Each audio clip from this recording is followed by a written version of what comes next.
안녕하십니까.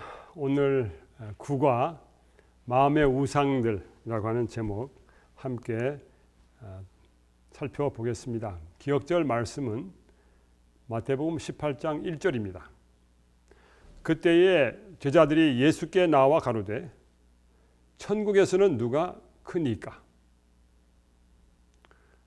제자들의 마음속에 내가 더 잘났다, 내가 더 위대하다, 그런 생각이 가득 차 있었죠. 인간은 환경과 문화의 산물입니다. 내가 어느 나라에 태어났다, 내가 어떠한 환경에서 자랐다, 내가 어떤 문화 속에서 성장했다, 이런 것에 의해서 우리가 사람됨이 결정납니다. 그런데 우리가 살고 있는 환경과 문화는 대부분 천국의 법칙에서 조금씩 어긋나 있습니다. 세상의 가치와 도덕과 관습은 인간의 타락한 상태를 반영하고 있습니다. 오늘날 한국 사회가 점점 깊이 타락하기 때문에 이 한국 사회의 가치관도 점점 내려가고 있습니다. 어제 뉴스에 보니까 사관학교 학생들이 교내에서는 음주할 수 없지만은 밖에 나가서는 음주할 수 있도록 허가한다, 그렇게 결정되는 것을 봤습니다. 적어도 사관학교 다닐 동안만은 절제하는 훈련을 해야 되는데 그것도 풀어버린 것 보면서 이 사회가 어떻게 될려나 염려가 됐습니다. 우리 인간의 위대함은 어떻게 나타나느냐? 그것은 겸손으로 나타난다 하는 것이죠. 많은 사람들은 위대한 인간이 되고자 하는 열망을 가지고 있습니다. 어떤 사람들은 이기적인 이유로 위대한 사람이 되고자 하죠. 어떤 사람들은 숭고한 이유로 위대한 사람이 되고자 합니다. 어떤 사람들은 돈을 많이 버는 사람들, 큰 권력을 거머쥔 사람들을 보면서 나도 저렇게 위대한 사람이 되어야지, 이렇게 생각하는 사람이 있는가 하면, 어떤 사람들은 자기 일생을 헌신하고 봉사한 사람들을 보면서 나도 저렇게 위대한 사람이 되어야지, 그렇게 생각하는 사람들이 있습니다.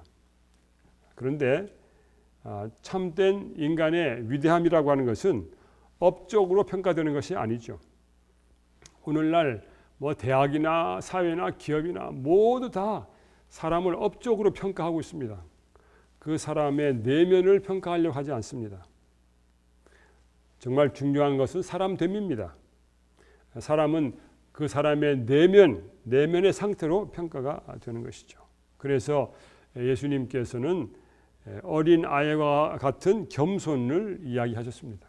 너희가 어린 아이와 같이 겸손해지지 않냐면, 스스로 낮추지 않냐면 하나님 나라에 들어갈 수 없다고 그렇게 이야기했습니다.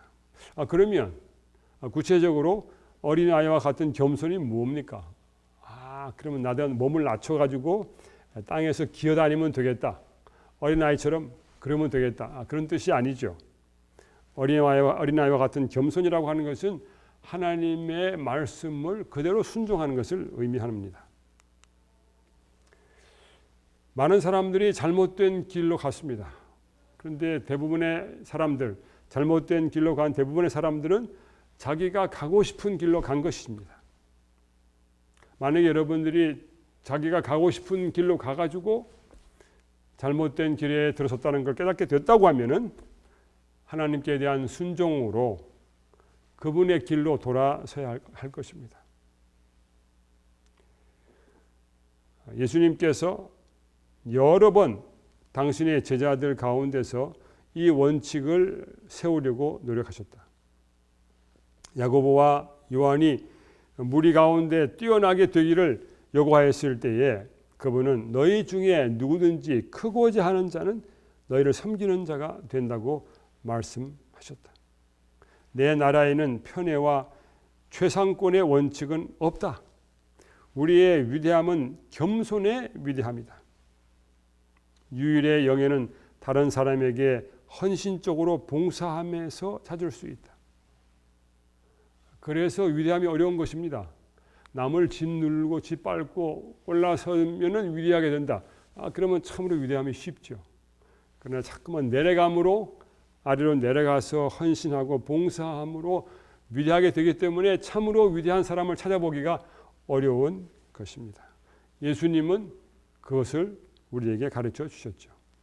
빌립보서 2장에 보면은 너희 안에 이 마음을 품으라 곧 그리스도 예수의 마음이니 하면서 쭉 이야기가 나오잖아요. 그래서 그 빌립보 2장 5절부터 11절 가운데 나와 있는 말씀 중에 예수님께서 자기가 선택하신 두 가지 중요한 동사가 나옵니다. 첫째는 자기 자신을 비웠다는 말이고 두 번째는 자기 자신을 낮췄다는 것이죠. 그걸 통하여 예수님은 위대하게 됩니다.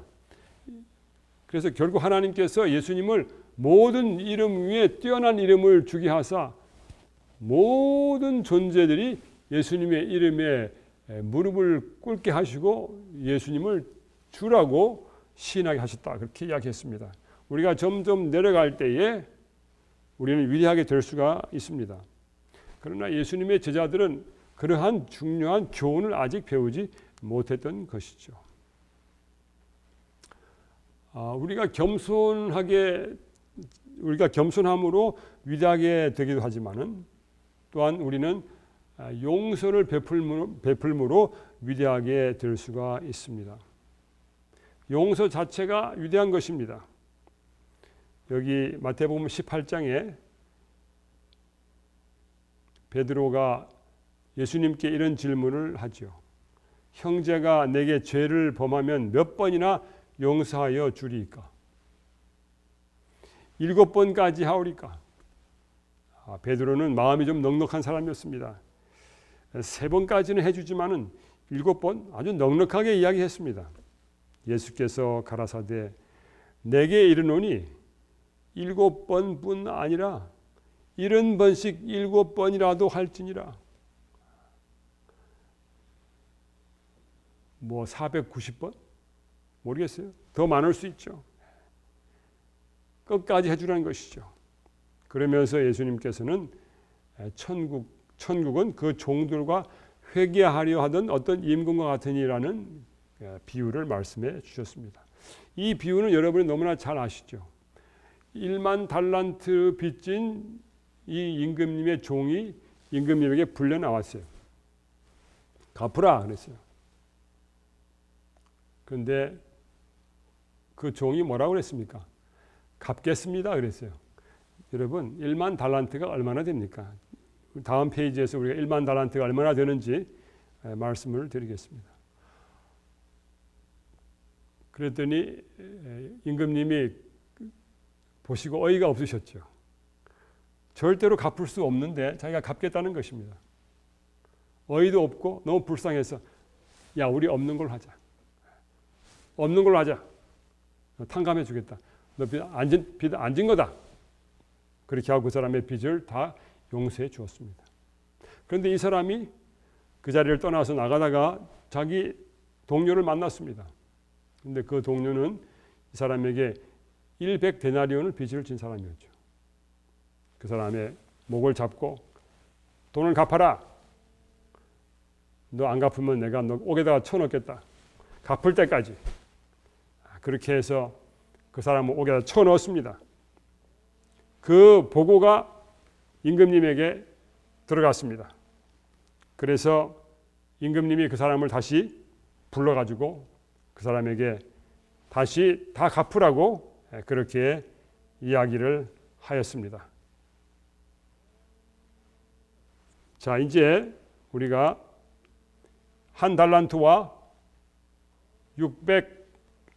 6천 한 달란트와 데나리온의 값에 대해서 한번 비교를 해봐야 되겠습니다. 한 달란트는 6천 데나리온입니다. 그러면 1만 달란트는 6천만 데나리온입니다. 그러면 자기 동료 친구가 100데나리온을 빚을 줬는데 1만 달란트와 비교하게 되면 60만 분의 1입니다. 우리가 임금님에게 진 빚은 어마어마합니다. 우리가 하나님 앞에 진 빚은 어마어마합니다. 60만 개입니다.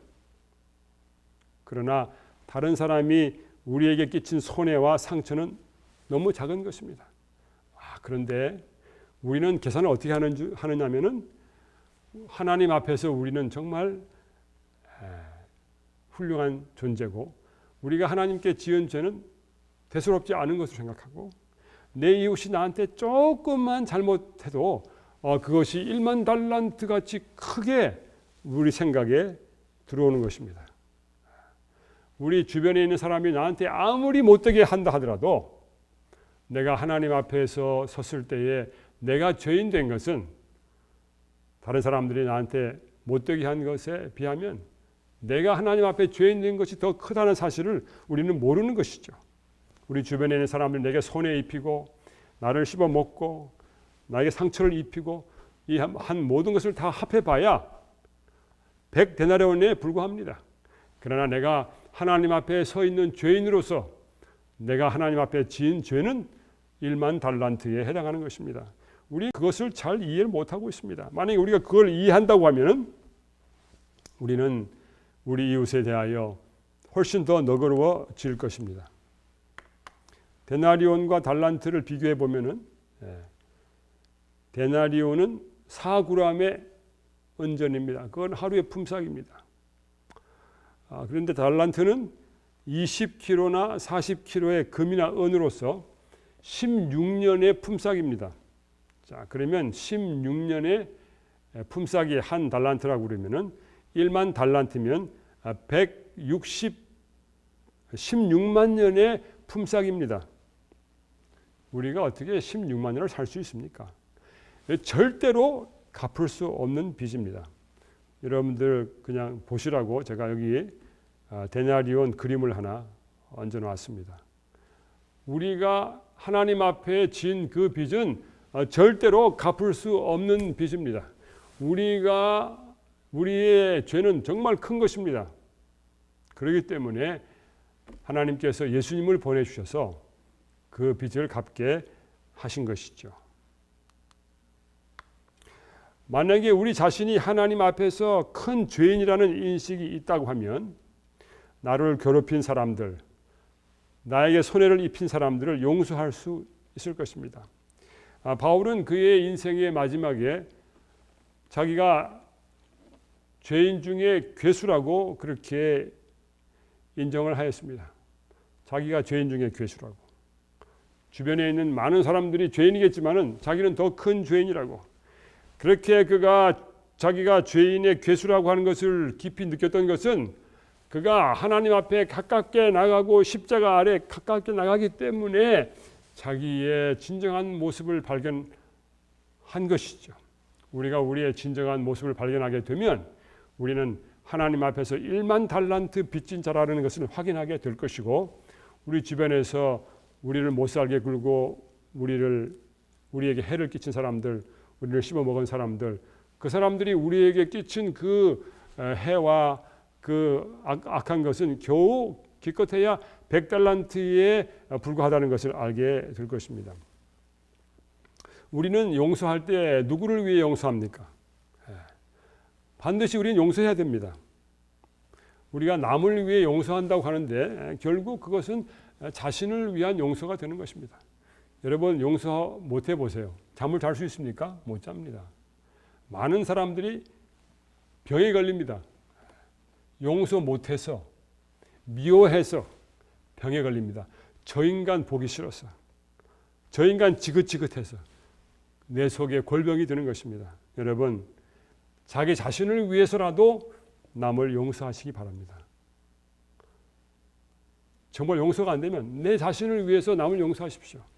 그러나 하나님의 감동을 받았다고 하면 하나님의 은혜 때문에 남을 용서해 주시기를 바랍니다. 실물교훈 251쪽에 이렇게 되어 있습니다. 어떤 것으로도 용서하지 않는 정신을 변명할 수 없다. 다른 사람에게 긍휼을 베풀지 않는 자는 자기 자신이 하나님의 용서하시는 은혜에 참여하지 못했다는 것을 드러낸다. 다시 말해서 내가 용서받았다고 하면서도 속죄를 경험했다고 하면서도 주변에 있는 형제나 친구나 여러 사람들 용서하지 않는다고 하면은 내가 정말 용서를 경험하지 못했다는 것이죠. 하나님께로부터 오는 용서를 체험하게 되면 죄인의 마음은 무한하신 사랑을 가지신 하나님의 크신 마음에 가까이 이끌리게 된다. 우리가 먼저 하나님 앞에서 용서를 체험해야 됩니다.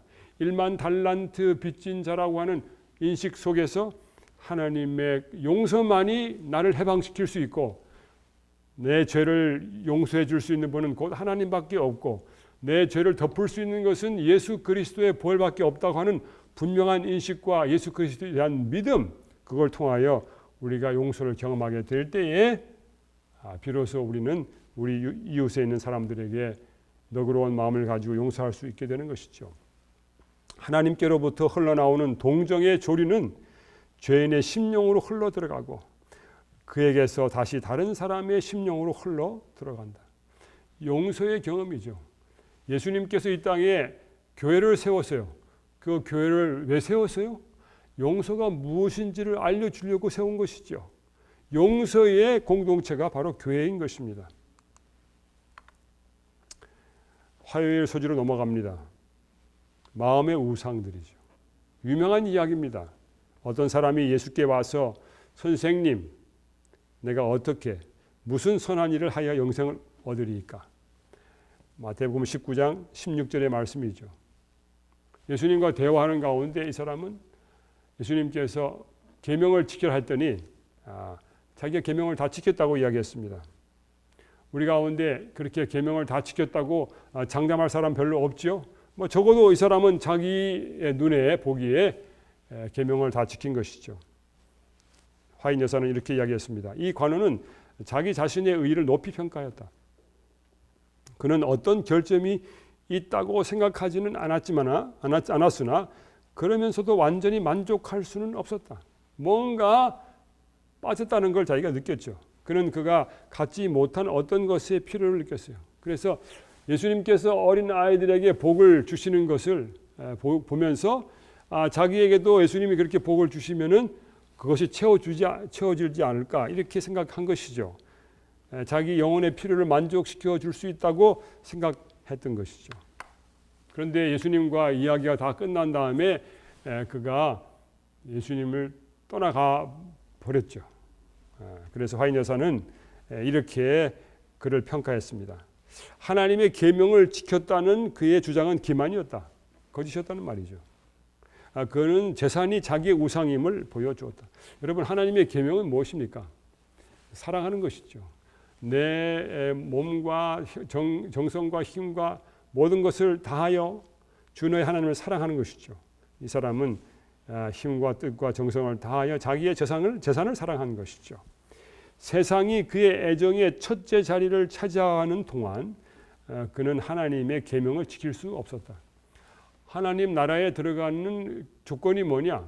하나님 말씀을 순종하는 것입니다. 믿음을 통하여 하나님 말씀을 순종하여 가는 것입니다. 그런데 세상에 애정을 주는 동안은 하나님 계명을 지킬 수가 없는 것이죠. 그는 선물을 주신 하나님보다는 선물들을 더 사랑했죠. 그리스도는 청년에게 당신과의 친교를 제의했습니다. 그분은 나를 따르라고 말씀하셨습니다. 그러나 그에게 있어서 구주는 사람들 가운데서 그의 이름이나 재물만큼 귀중하지 않았습니다. 예수님이 그렇게 귀한 분이 아니었어요. 보이지 않는 하늘 보화를 위하여 보이는 세상 재물을 포기하는 것은 너무 큰 모험이었습니다. 그는 영생의 제의를 거절하고 떠나갔죠.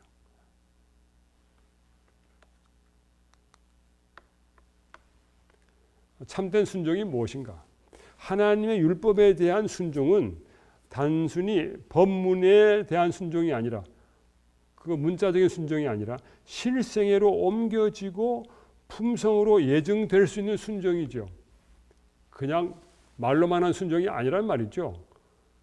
정말 건덕지가 있는 순종이죠. 하나님께서는 당신의 나라의 시민이 되고자 하는 모든 사람들을 위하여 품성에 대한 당신 자신의 표준을 세우셨어요. 하나님의 계명을 순종하는 것이죠. 마음을 다하고 뜻을 다하고 힘을 다하여 하나님의 계명을 순종하는 것이죠. 하나님을 사랑하는 것이죠.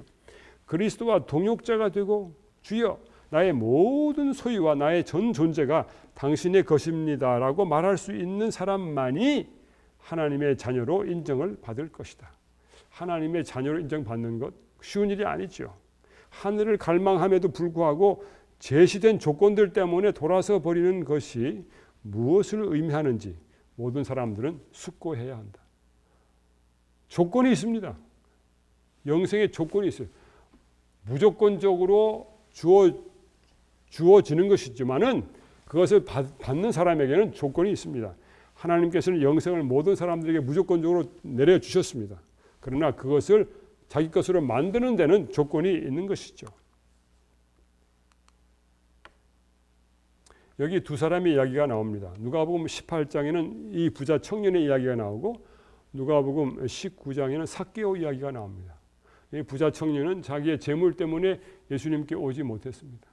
삭개오는 예수님께 와가지고 자기의 재물을 흩었습니다. 놀라운 대조입니다.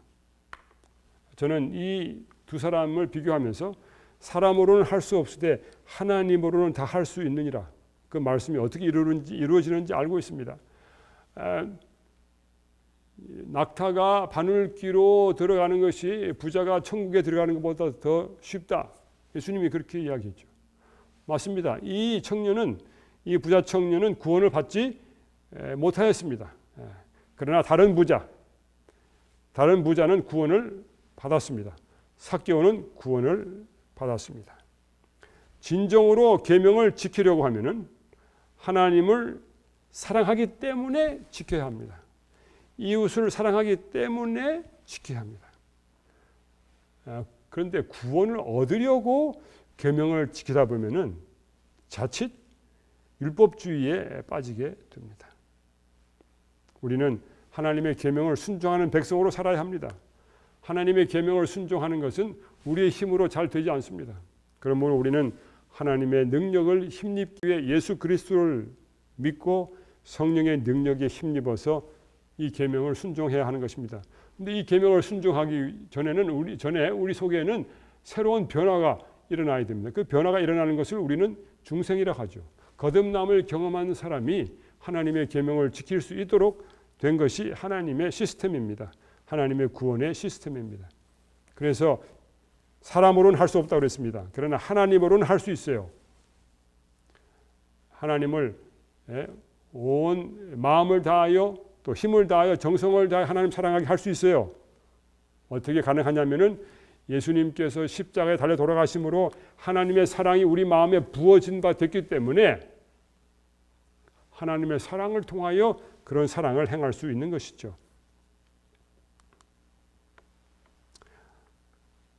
그 부자 청년이 떠나간 다음에 베드로가 이렇게 예수님께 이야기했습니다. 우리가 모든 것을 버리고 주를 쫓아싸우니 그런즉 우리가 무엇을 얻으리이까? 예수님께서 베드로와 안드레와 야고보와 요한을 부르셨을 때 그들은 배와 그 부친을 다 버려두고 예수님을 쫓았다고 그랬습니다. 그들은 완전히 가난뱅이 아니었습니다. 그들은 무언가 재산이 있는 사람들이었습니다. 예수님을 쫓아올 때 그들은 무언가를 버리고 온 사람들이었죠. 그래서 베드로는 이런 질문을 했던 것입니다. 그런데 화이트 여사는 실물교훈에 이렇게 이야기하고 있습니다. 주께서는 우리가 받을 보수의 다소를 생각지 말고 그분을 신뢰하기를 바라신다. 그리스도께서 우리 안에 거하실 때에는 보수에 대한 생각이 가장 큰 문제가 되지 않을 것이며 그것이 우리의 봉사를 촉진시키는 동기가 되지 않을 것이다. 물론 2차적인 의미로는 보상받을 것을 바라봐야 한다는 것도 사실이다. 하나님께서는 우리에게 약속하신 당신의 축복을 감사하게 생각하기를 원하신다. 그러나 그분은 우리가 보상받는 일에 열중하거나 우리가 행하는 의무에 대해 모두 다 보수를 받아야 한다는 생각을 갖지 않기를 바라신다. 우리는 보상을 받기 위해서 너무 조급하게 행하지 말 것이다. 보수의 여하를 막론하고 옳다고 생각하는 일을 해야 한다. 하나님과 동포들에 대한 사랑이 우리의 행동의 동기가 되어야 합니다. 우리가 이 선한 일을 행하는 것은 사랑의 동기로 행하는 것이죠. 이것을 행한 후에 무엇을 받기 위한 것이 아니죠. 이미 하나님께서 우리에게 사랑을 베푸셨기 때문에, 우리는 사랑을 받은 존재이기 때문에 사랑을 베푼다는 것입니다.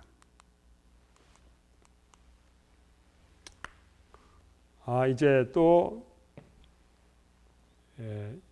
이 제자들이 높은 자리를 놓고 또 이야기를 하고 있습니다. 요한과 야고보의 어머니가 나타났어요. 그런데 예수님께서 물었어요. 무엇을 원하느뇨? 이 두 아들이 있는데 한 아들은 주님의 우편에, 한 아들은 주님의 좌편에 앉게 명하소서. 좌승상 우승상을 만들어 달라는 것이죠. 이 어머니는 예수님이 이 나라의 임금이 될 줄 알았어요. 그런데 예수께서는 가라사대 너희가 구하는 것을 너희가 알지 못한다. 나의 마시려는 잔을 너희가 마실 수 있느냐? 저희가 말하되 할 수 있나이다. 이 사람들은 예수님이 지금 고난의 잔을 마시고 고난을 통과하고 죽음을 통과하고 영광에 들어가야 될 것에 대해서 알지 못했습니다. 그래서 그들은 자기가 할 수 있다고 그랬습니다. 무엇 때문에 그러냐면은 높은 자리에 앉기 위해서, 위대하게 되기 위해서, 예수님 옆에 앉아서 좌승상 우승상 하기 위해서. 그것은 위대함이 아니죠. 예수님이 가르친 위대함은 아래로 내려가는 것이죠. 희생하고 남들에게 봉사하는 것, 그걸 통하여 사람이 진정한 위대함에 이르는 것이죠. 이 교과에 아주 좋은 말씀이 있어요. 만약에 우리가 예수님을 따르면서 값비싼 대가를 치르지 않았다면 우리의 신앙 여정에 문제가 있는 것이 아닌지 자문해 보아야 한다. 한번 여러분 생각해 보십시오. 지나간 세월, 여러분은 예수님을 따라 나서 가지고 예수님 믿고 따라 나섰는데 그 예수님을 따라 나서기 위해서 뭘 버렸습니까? 무엇을 포기했습니까? 만약에 포기한 것이 하나도 없다고 하면은 한번 생각을 해보셔야 됩니다. 무엇을 포기했는가? 어떤 가치를, 어떤 대가를 치렀는가? 한번 생각해 봐야 됩니다. 왜냐하면 예수님께서는 우리를 구원하시기 위해서 무한한 대가를 치르셨기 때문에 그렇습니다. 그리스도께서는 인간이 하늘을 얻을 수 있게 하시고자 모든 것을 희생하셨다. 이제 인간이 그리스도를 위하여 무엇을 희생함으로 영원한 영광을 얻게 될 것인지 보여줄 차례이다. 예수님이 모든 걸 희생했기 때문에 우리도 희생해야 예수님을 제대로 만날 수 있다는 것이죠. 구원과 그 대가의 크기를 올바로 인식하는 자들은 그들이 눈물을 흘리며 씨를 뿌려야 한다는 것과 투쟁과 자아 부정이 이 생에서의 그리스도인의 몫이라는 사실에 대해 결코 불평하지 않을 것이다. 눈물을 흘리며 씨를 뿌리는 것이죠. 그리스도의 생애가 그런 것입니다.